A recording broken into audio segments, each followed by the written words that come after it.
Hola, hola, ¿cómo están? Espero se encuentren bien. Bueno, chicos, el día de hoy les voy a explicar lo que es el último tema de lo que es la esfera número 2 para terminarla y complementar esta parte de su finalización, ¿vale? Después de terminarla, pues obvio voy a armar el material para lo que es la contestación del libro y algunas actividades para finalizar esta parte. Ya tenemos unas agendadas que ustedes me van a mandar, ¿va?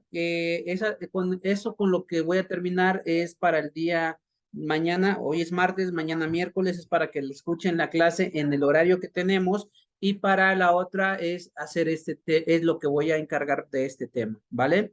Bueno, voy a ver por último el estallido de la Revolución Mexicana, ¿ok? Eso es lo que voy a ver el día de hoy. Bueno, miren, eh, en el caso de la Revolución Mexicana, existen planes políticos, manifiestos, leyes, correspondencia y muchos otros documentos, imágenes, testimonios y objetos que son fuentes históricas.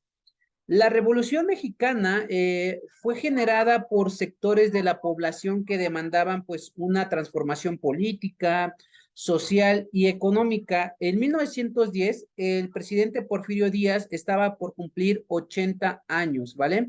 De edad y se encaminaba, más bien dicho, hacia una relación en el cargo, luego de haberlo ocupado desde 1877, salvo el periodo de presidencia que ya hemos hablado de Manuel González entre 1880 y 1884. Durante su último mandato completo de 1904 a 1910, Díaz enfrentó conflictos sociales, así como la agitación de la clase política de cara a las elecciones de 1910.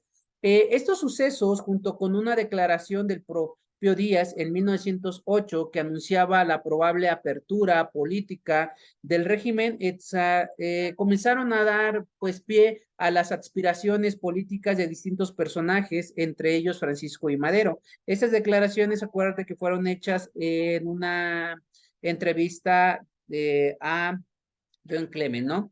Ahora, Francisco I. Madero, recordemos que nació en Coahuila en octubre de 1873 en el seno de una familia de liberal, ¿no? Y propietaria de haciendas, minas y otros negocios. Luego de cursar estudios en Estados Unidos de América y Francia, Madero regresó a México a encargarse de algunos negocios familiares hasta que en 1904 decidió incursionar en la vida política. Madero participó en la fundación de clubes políticos y periódicos. Además, se mostró muy activo en los procesos electorales locales de su región. En 1909 publicó La sucesión presidencial en 1910, documento en el cual analizaba la situación política del país y anunciaba la urgente necesidad de realizar elecciones libres y democráticas donde participaron diversos partidos políticos e igualdad de condiciones. El libro fue un éxito entre los opositores al régimen, lo cual ayudó pues a Madero a estrechar relaciones con políticos, intelectuales y periodistas que mantenían una postura crítica ante la dictadura de Díaz. A partir de entonces y hasta 1910, Madero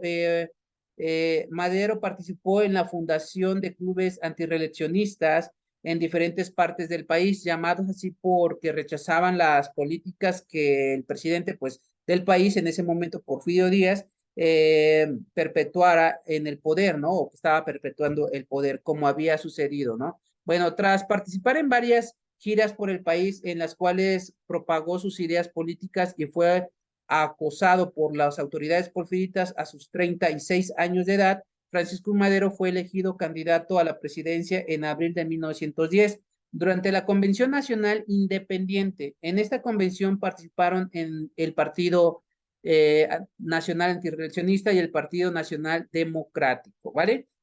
Como candidato presidencial por el Partido Nacional Antirreeleccionista, Madero pues emprendió una nueva gira por distintas partes del país, como Guadalajara, Puebla, Jalapa, Veracruz y Orizaba. En esa gira dio a conocer su programa político al pueblo mexicano y buscó ganar simpatías con miras a los comicios presidenciales que se celebrarían a mediados de 1910. Te voy a explicar un poquito de lo que decía esta parte. Dice, podemos hasta admitir que haya sido necesario para el país que lo gobernara por 30 años con mano de hierro el general Díaz, pero lo que sí rechazamos en absoluto es que sea conveniente en este régimen que se prolongue, ¿no? O que básicamente algo así. Bueno, eso es lo que te acabo de leer un poquito de un fragmento o explicar un poquito del fragmento de su libro que él hizo. Ahora, la gira presidencial de Francisco I. Madero fue muy exitosa. En muchos de sus mítines logró reunir entre 10,000 y 20,000 personas, aunque en un principio su movimiento fue subestimado por el régimen porfirista. Conforme fue creciendo y ganando simpatías, las autoridades comenzaron a hostigar a los antirreeleccionistas. A días de celebrarse las elecciones presidenciales, luego de pasar por San Luis Potosí, Madero fue arrestado en Monterrey. El 7 de julio de 1910, Francisco Madero fue aprehendido en Monterrey y luego de ser acusado de o insultar a la autoridad e incitar a la rebelión contra el gobierno, Madero fue entonces trasladado a una prisión de San Luis Potosí, donde permaneció mientras se celebraban las elecciones presidenciales, ¿vale? Eh, Al realizarse los cuestionados comicios presidenciales el 26 de junio, las elecciones primarias y el 10 de julio las secundarias, como se hacía en aquel entonces, hijos, Díaz obtuvo una victoria sospechosamente abrumadora y fue elegido para gobernar durante el periodo 1910-1916. Una vez derrotado en los comicios, Madero fue liberado en San Luis Potosí, pero se le prohibió abandonar la ciudad con la finalidad de mantenerlo bajo vigilancia. Durante su estancia en su prisión, el dirigente antireeleccionista se convenció de que no habría forma en el corto plazo de poner fin a la dictadura de Díaz a través de las elecciones, pues estas eran controladas y manipuladas por el propio régimen, ¿vale? Decepcionado y frustrado por el curso de los acontecimientos, Madero pues huyó clandestinamente el 6 de octubre de 1910 a San Antonio, Texas, en Estados Unidos, ¿no? De América. Ahí pues se reunió con algunos correligionarios de su partido, quienes también habían huido de la persecución emprendida por el gobierno porfirista. En Texas, Madero pues comenzó a redactar un plan político en el cual externaba los siguientes pasos del movimiento que encabezaba, ¿no?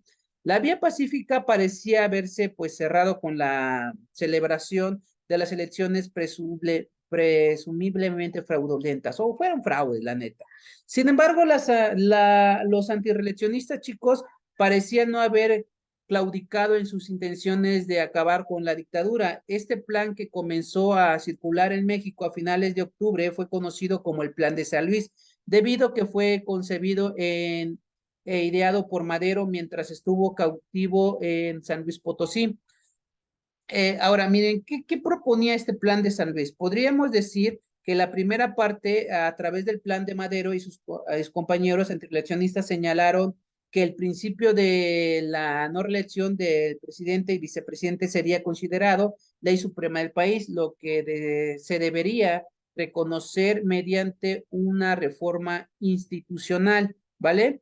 Tenemos también que Francisco I. Madero anunciaba también que asumiría la presidencia en forma provisional mientras las fuerzas rebeldes derrocaban el régimen de Díaz. Una vez que se tuviera el control sobre la mayoría del territorio nacional, Madero convocaría elecciones presidenciales extraordinarias, ¿vale? La otra parte es que el inicio formal de la sublevación contra el régimen porfirista se anunciaba para el 20 de noviembre de 1910 a las 6 de la tarde. Eh, Otra parte que proponía era que el plan desconocía las elecciones presidenciales de ese año debido a que se habían celebrado excluyendo al pueblo de los comicios por medio de la violencia, llenando las prisiones de ciudadanos independientes y cometiéndose fraudes más desvergonzados, ¿no?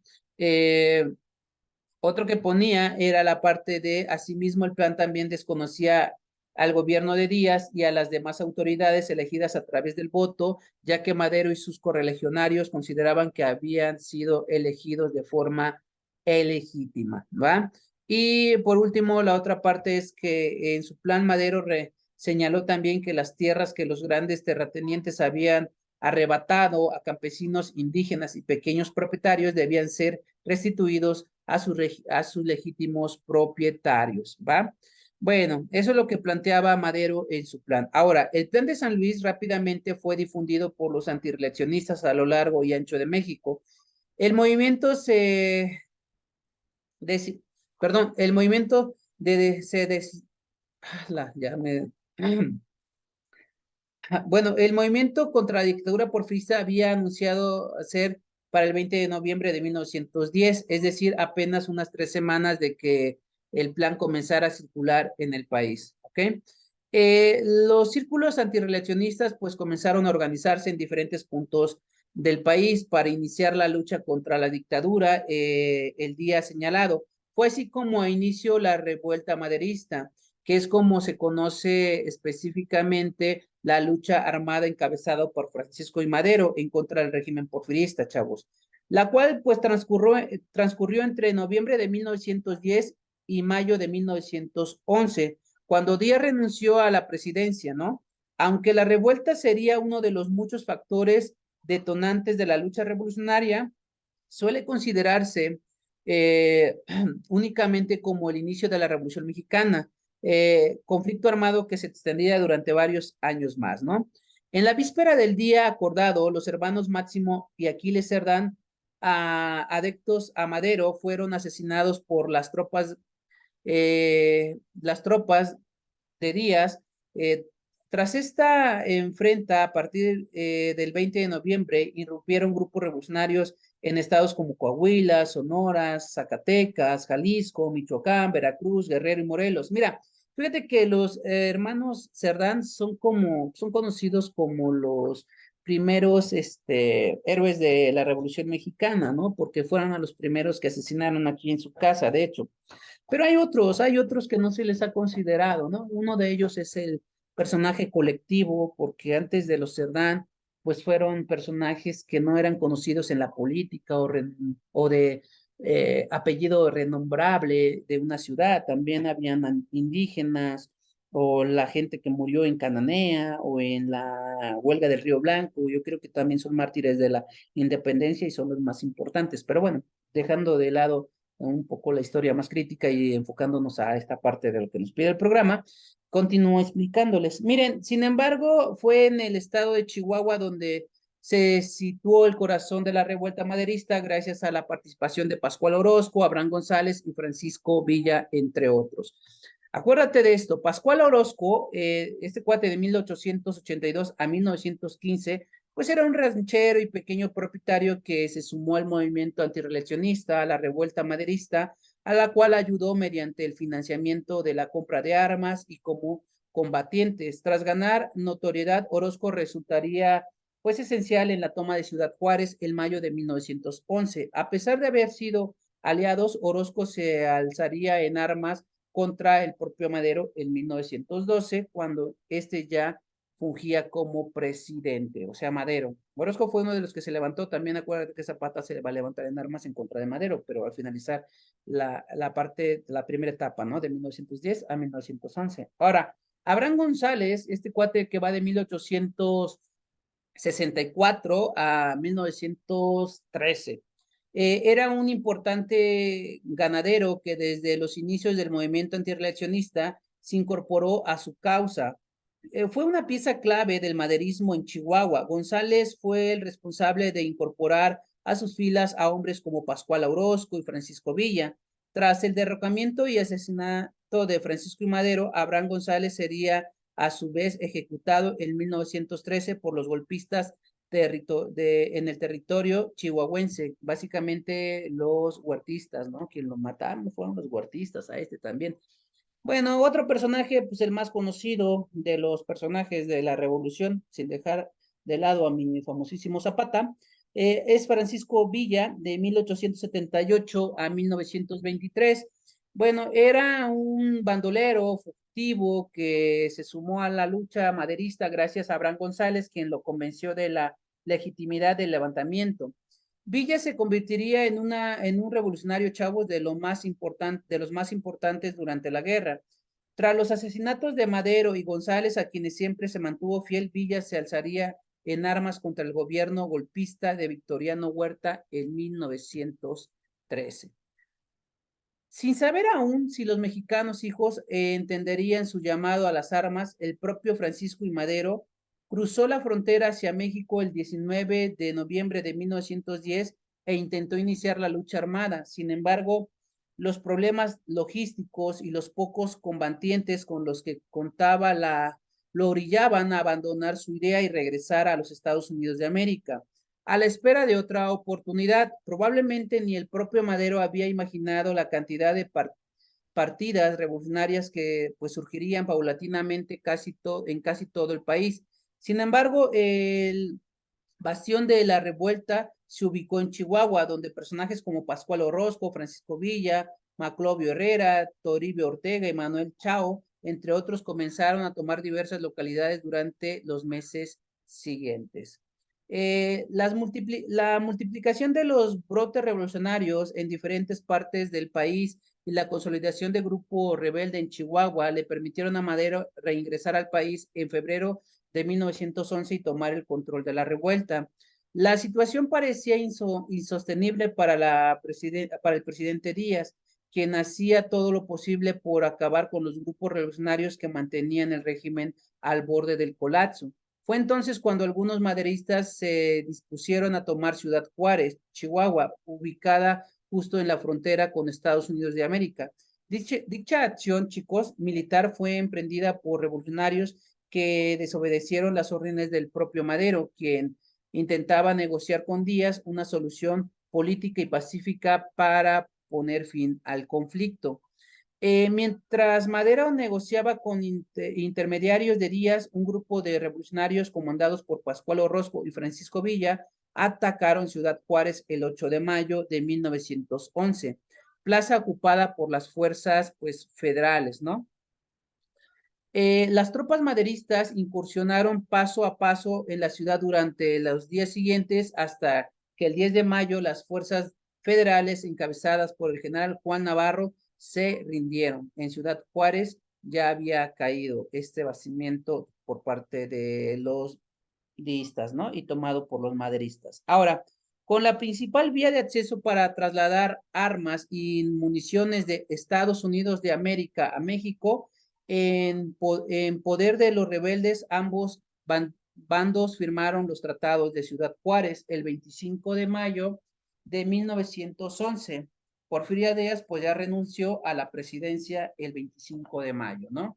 Bien, los tratados de Ciudad Juárez fueron firmados en aquella ciudad el 21 de mayo de 1911 por Francisco C. Carvajal como representante del régimen de Porfirio Díaz y por Francisco Vázquez Gómez, José María Pino Suárez y Francisco Madero, padre de Francisco y Madero, por parte del movimiento revolucionario. El punto principal de los tratados fue la renuncia pactada por el general Díaz a la presidencia. En consecuencia, solo 4 días después, Díaz renunció al cargo y el día 31 de mayo zarpó del puerto de Veracruz junto a su familia a bordo del vapor Ipilzanga en dirección hacia Europa. Díaz nunca pues regresaría al país y moriría en 1915 en París, Francia, ¿no? Bueno, tras la firma de los tratados de Ciudad Juárez Chavos y de la reunión de Díaz, la presidencia de México en mayo de 1911, Francisco León de la Barra asumió el poder ejecutivo con la finalidad de convocar a elecciones en el corto plazo. Los comicios para elegir al nuevo presidente se celebraron en octubre siguiente, en los cuales Francisco Madero venció de forma apabullante, situación que permitió en convertirse en presidente constitucional de México en noviembre de 1911. Bueno, miren, a pesar de haber obtenido la victoria tanto en los campos de batalla como en las urnas, no todo fue positivo para Francisco y Madero. El hecho de que todos los tratados de Ciudad Juárez no incluyeran ninguna reivindicación respecto al tema agrario, disgusto a muchos revolucionarios que exigían pues, la restitución de tierras a los campesinos que las habían perdido a raíz de los abusos perpetuados por los terratenientes. Conforme transcurrió el gobierno de Madero, revolucionarios como Pascual Orozco, Emiliano Zapata, volvieron a tomar las armas en contra del régimen, alegando que la nueva administración había traicionado los principios de la revolución, ya que no daba solución a la cuestión agraria. Luego de casi 16 meses de gestión, hijos, el presidente Francisco I. Madero y el vicepresidente José María Pino Suárez serían derrocados por un golpe de Estado y asesinados en febrero de 1913. La revuelta maderista y la presidencia de Madero habían llegado a su fin, pero la Revolución Mexicana aún tenía muchos más episodios por contar, ¿vale? Bueno, ese es el tema que me faltaba explicar, lo que viene siendo el estallido de la revolución, ¿ok? Hay que escucharlo, yo les voy a, ahorita que les manda el video, yo les voy a decir qué van a hacer de trabajo. Bueno, muchas gracias chicos, nos vemos.